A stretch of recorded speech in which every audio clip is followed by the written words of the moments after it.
Um,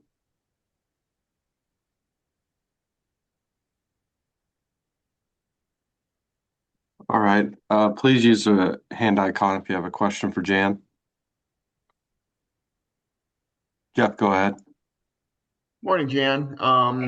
So you're in the top 10 this morning or yesterday morning. First time post Caitlin, post Lisa. How gratifying and or satisfying is that? Just the fact that you've been able to keep this thing rolling. After the departure of two big icons. Yeah. Well, I really didn't even know. It was my daughter. She sent me a text yesterday. She's like, hey, mama, sent the little thing. So it is, I think it's nice. It's, I don't get so hung up on those. It's kind of where you want to be at the end. It's a funny thing, you try to block out all this noise for your team, right? And then you're stacking the days is what I've really talked to him about. And then you hit another plateau, and then there's another level of excitement or chatter or expectations is I think just keeping it what it is. It was a nice moment. It's a nice day. It's a lot of good respect. But I think we clearly know, uh, we're in the middle of a big conference season with great teams, and every day's a battle. So we took a moment to celebrate, where we are at the moment, but spent a lot more moments on where we want to go. But me personally, yeah, I'm very, grateful. And, I just credit this amazing university, the fan base, the support we get, the young women on the team that, you see in my background right there, Lucy Olson, she chose to, keep her commitment last year, kept us going. The kids that, have committed to us, and it's a special place. And I'm just a lucky coach that gets to sit here. So yeah, it was a moment, but just a moment. Mostly it's all about everything we want to have happen in the next couple, 3 months. Kyle. Yeah, Jen, wanted to ask about Taylor McCabe. I mean, she's kind of going through a rough shooting stretch here over the last 4, 5, 6 games. Something that she probably hasn't dealt with maybe since high school or early high school. Just what have you seen out of her as she's handled this? I know she was back out on the court after the game the other night to get some extra shots. So just what have you seen from her in terms of handling it, and what advice have you kind of given her as she goes through this cold stretch? Yeah, she just hasn't had too many cold stretches, right? And she's a highly intelligent kid. She's an engineer, and there's always a formula, and there's X plus Y, and we're going to get to Z. And I've just tried to get her to drop her shoulders. I think sometimes you got to just shoot your way through it and get those extra shots up. Sometimes I think you have to Netflix your way through it, right? You just got to take a break from the gym, go get your mind off of it. She's a sensational shooter. And it just is, to me, I try to tell her I'm not the least bit worried about it. And I told her, I don't think you should be either. So we're just, trying not, I mean, I tell her, and I just don't give it a lot of credence. I just think she puts in so much time, like all of these women on our team. There's nothing I'm concerned about. The only thing that can stop us, I've always said, the best defenders that we'll ever face are the ones inside our own minds. And I think Taylor's just defending. She's got a pretty good defender in her head right now. So we're just trying to relax her up. I'm trying to get her a little good looks in practice, and hopefully, she had some good looks against Michigan State where she was pretty open. So just trying to reiterate that, but just trying to get her to drop her shoulders is the main thing. She's just such a great kid, and she's great shooters. Great shooters don't stay down that long. I told her, you're a smart kid. The percentages are in your favor now. Chad. Do you think that kind of what you're seeing now with the Addie deal is similar to what you saw with Ava Hayden in the Big Ten tournament last year, or is that a Yeah, fair parallel? I do think that. I feel like she's just getting more comfortable, and I think I've talked to her a lot about just the reads. She's got a beautiful shot. She's hitting more of those shots right at Oregon. She can also get to the rim, but sometimes you got to really hit those outside shots to open up the lane, and they get a little bit closer. So then your ability to take that first step to get by them is a little bit easier. And I think it's just slowing down a little bit for her that she's able to make those reads a little bit more. And you get a lot more confidence as this season grows. And I think that she's really coming in, and she's always been confident. That has been great, but just the steps to get a little comfortable with the speed on both sides of the ball. But I do think that she's trending in that direction. But like I told her, I said, I don't expect you to go 7 for 9 every night, right? And perfect on your threes after Oregon. Is just letting her play relaxed. She's coming in with this amazing amount of pressure. Everybody's got opinions. Everybody wants her to do well. So I think she's just handled it beautifully. Guards, posts have to get down, and they have to establish position. They have to get the angles, read. A guard's got to establish the position with the ball handling, handle the pressure, make the right read. They got another element of handling pressure.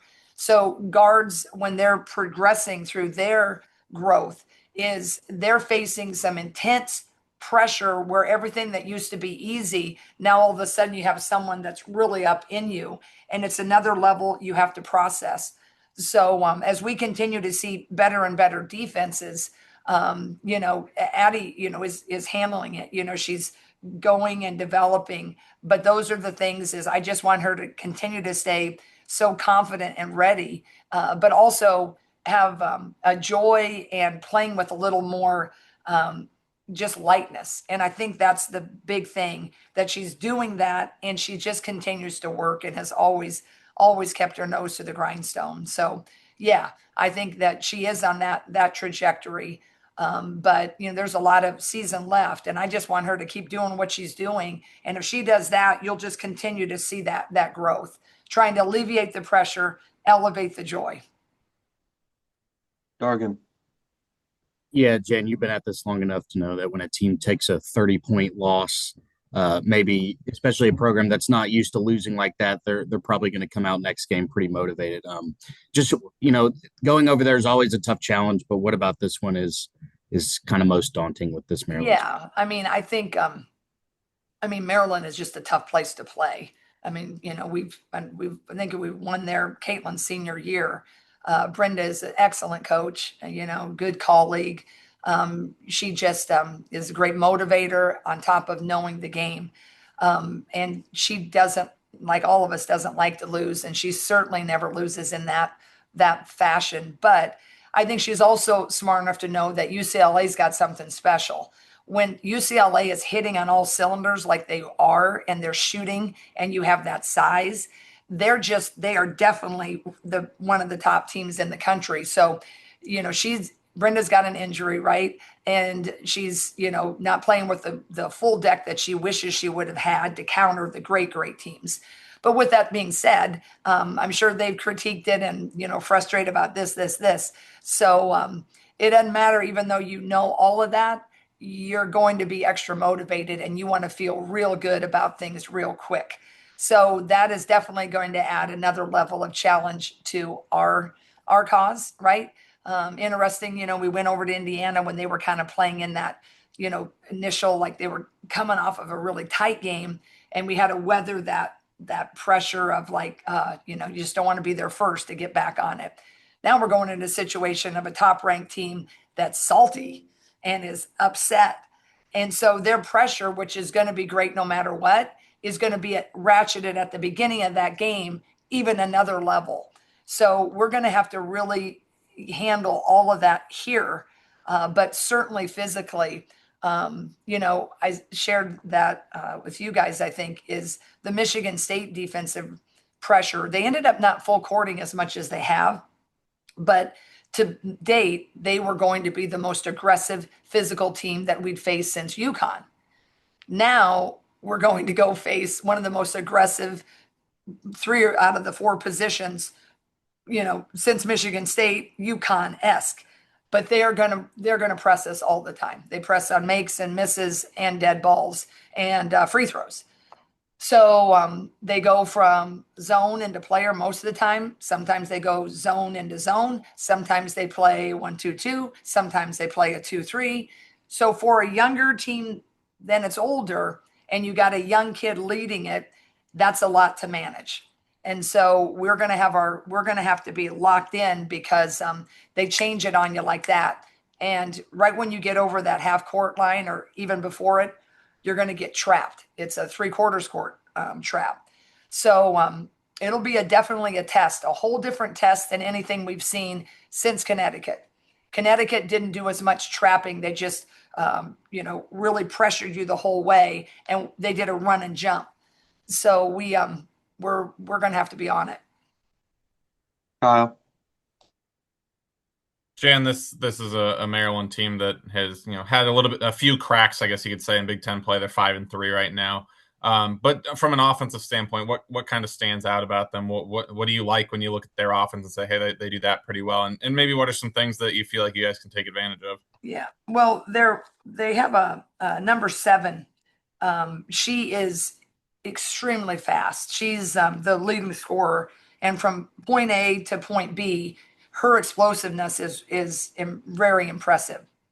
They're tricky because she doesn't bring it all the time. Contrast to Michigan State, 35, Blair. She always got it. She always was trying to go rim to rim, coast to coast. So you could kind of get your game plan set. If you could, you'd try to slow them down with a gap defense. With Maryland, she brings it sometimes, and she's extremely explosive. One of the fastest kids in the big. Or number 3, Addie Mack, their true point guard. She'll bring it. She can also go very fast, not as fast as 7, but she is also very efficient. She'll not as quickly, but if she sees the seam, she can go and she'll set someone up. So those two pose different problems just right off the bat.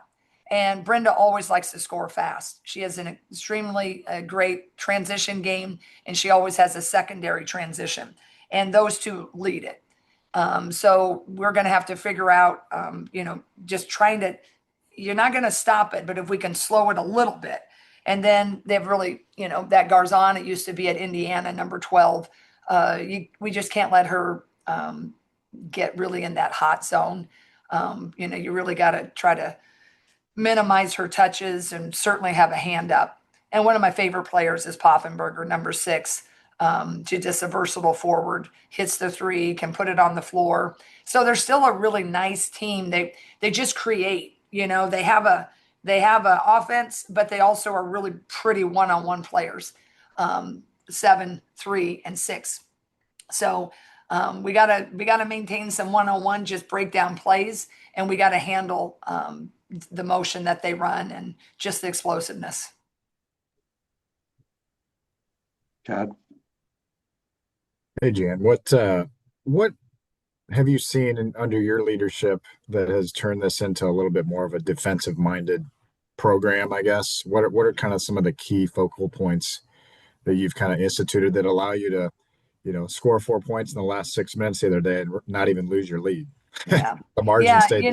I think just you kind of have to look at your team, right? When we were, 3, 4, 5 years ago, were so heavily wired offensively, and you kind of have to decide who you're going to be and how fast you want to go and how tired you want to get people.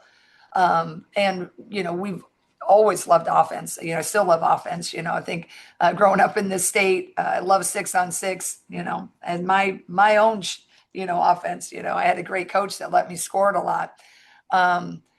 But when I look at as when I took over here and just slid over chairs, I guess I thought that was an area that we could kind of equalize what we had lost with the juggernaut of offense, and certainly one of the greatest players of all time.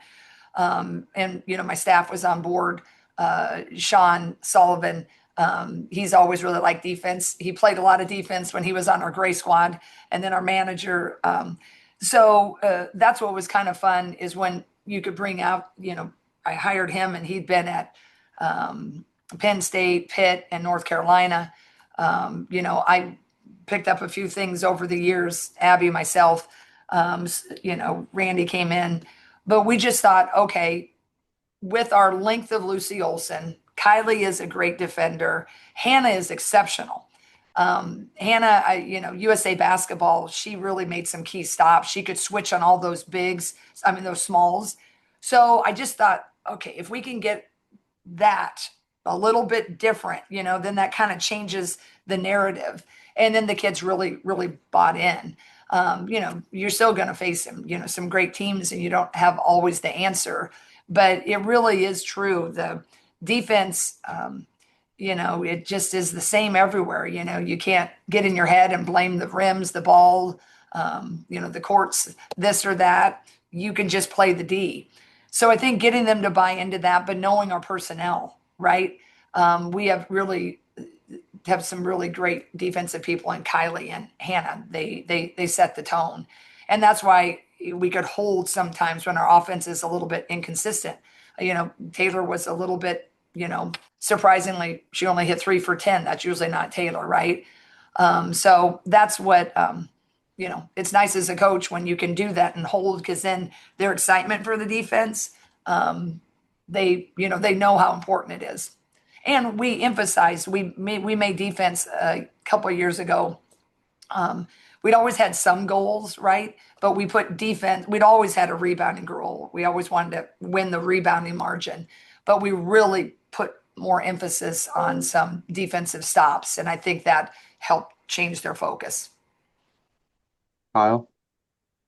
This isn't maybe a Maryland specific question, but more of a Big Ten in general question. You and I have talked before about this year. It feels like, maybe the ceiling is, 5, 6, 7 Big Ten teams in the Sweet 16, and the floor might be like one Big Ten team in the Sweet 16, just how weird it's been. Does that make it tougher to prepare for teams when obviously you can do all the scouting you want and watch all the film, but when there's the factor of just what team shows up that given night, does that make it harder to prepare when you don't know if that team's just going to come out at their top level or maybe closer to their floor on any given night? Yeah, I do. It makes it tough, just because everybody can beat up on everybody, right? I mean, you might have a couple at the top, but then you're just beating up, and then it can lower, your seating or all the things. But it also makes it really fun. Any night, you're in this league, and everybody has a really great superstar, one or two on their team that can really change it for one night, right? You can look at Penn State, but you'll see their scores. Sometimes it's, oh, they weren't as competitive. Then all of a sudden they are, because they have 6'6" Merkel, and they have a really great playmaker in Miller, right? And we'll look at Wisconsin the other night. They have this kid, I believe, from Hofstra, right? She just has a night, right? So it does make it difficult. But I think that's why it's really important. But that'll always be sport from the beginning of time till the end of time, is to not place so much emphasis on this one road game, or that next home game, or that Indiana must win, or you got a must win. It's like they are all different and hard for a very different reason. And that's why I've just really, probably more so than any other year, tried to emphasize the process goals and tries to emphasize the moment and be excited about this moment of this game, and can we just win this one? And because so often, we want to be right way out there, and that's where we're shooting for, is to be all the champions or whatever. But in a league like this, is take those little victories when you get them, enjoy it when you get them, feel good about when you get them. And now, like, I think we so often okay, we got that one. Ohio State's next, and there is a degree of that. But if you can play with a little bit of ease and just kind of, I think, celebrate that step, it kind of makes it more exciting to go to the next one. But the outside noise, that's why I try to keep it right here, because then everybody, you kind of get focused on what could be and all the things, which is fun about sport, but it's harder to manage if you start drinking the Kool-Aid. And, I just like drinking our water right here. And it's a fun group. And I'm just so grateful to be the coach here now. And pleased we've made cracked that next echelon. But it's still just, a fun ride, and excited about the challenges. All right. Thanks, Jan.